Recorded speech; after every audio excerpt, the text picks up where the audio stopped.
Kantabarure nagira ngo binjo mbikiriza beberwa hibarugire bwanyuma yo kugira ubwige cyo baretiro kwebwa umuhanje wabibahiri agera kwa identi igana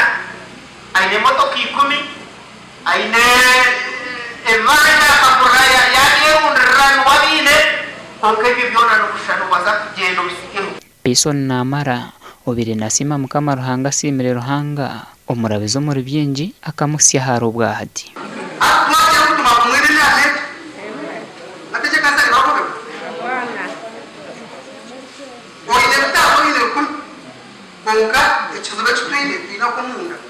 Omurisa wa Changel Reverend Rabban Twijuke ashabira bikerezo kugira imitima misya rero ruhanga ahindure byona bisya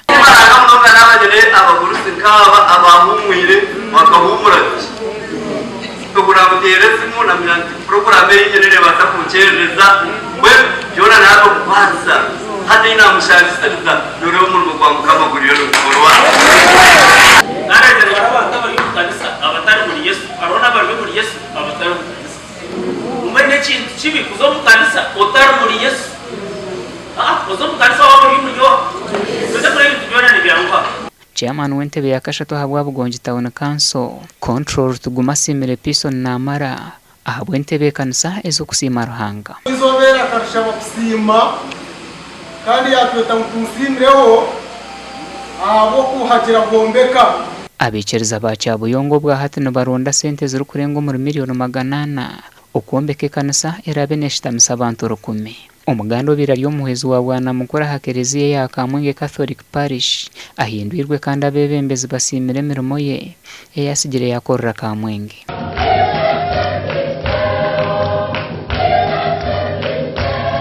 Father Robert Businge obiraryo mugambirizo wa Dina Rege kandi abire yamara emyaka na rukora nko muhezi wa bwana mukuru obwa hatino wahindwirwa katwarwa mu parish ya Nyahuka mu district ya Bondo Bujo Tunasima abebembezi ba government abufataniza program yaitwe na madini board abokuba nagandi kubona ngari represented atwatine no mwana aza na niwe paza abonekesho yetu ipatinga agriculture na niwe abukeza monga na niwe patizofati kimwana abokuba ukakumanugamo ibintu umukumusibura abebembezi basimire bikozurwe ahabwe ntunguko muri Kamwenge ikigiro mutima cyo kabirensi tabari kwa maroni abubana intre saha yemo yaninjakara onu yita saha ikumineo mpinganina jealousy Pessoa só awali jealousy ihali itima Gasha kwa Abraham Muganzi na Anthony Twine.